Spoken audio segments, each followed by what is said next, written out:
Welcome to Anas and Rabeya blog. আসসালামু আলাইকুম everyone, কেমন আছেন সবাই? আশা করি ভালোই আছেন। চলে এসেছি একটি নতুন ভিডিও নিয়ে।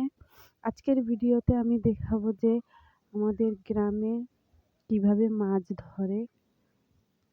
তো ভিডিওতে আপনারা দেখাই পাচ্ছেন, প্রথমে একটা বড় জাল নিয়ে নেমে পড়েছে আমার ভাসুরেরা, আমার ভাসুরের ছেলেরা। ওরা নেমে পড়েছে মাছ ধরার জন্য। যারা যারা আমার চ্যানেলে নতুন তারা প্লিজ আমার চ্যানেলটা সাবস্ক্রাইব এবং লাইক করে দিন।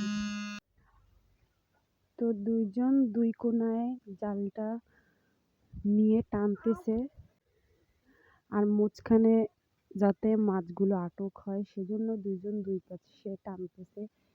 আর নদীর ভিতরে অনেক লাঠি, ঝিক, আমাদের এখানে বাঁশিয়াকে ঝিক বলে, ওই ঝিকগুলো আছে যে ওগুলা টেনে আরেক জায়গায় রাখতেছি। আপনারা দেখতেই পাচ্ছেন মাছগুলো কি লাফ দিতেছে, মানে মাঝখান থেকে ওরা লাফ দিয়ে চলে যাচ্ছে।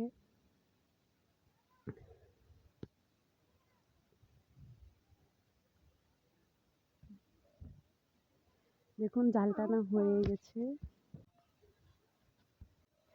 আসলে কি, গ্রামে কোনোখানে যদি মাছ মারে তাহলে গ্রামের সব ছোট ছোট ছেলে মেয়েরা দেখতে চলে আসে। দেখুন কতগুলো মাছ উঠেছে, মানে যতটুক লাগে ততটুক নিবে আর বাকিগুলো ছেড়ে দিবে। এখানে কিন্তু অনেকগুলা মাছ উঠছে। ওরা বড় বড় যেগুলো ওগুলা বেছে নিয়ে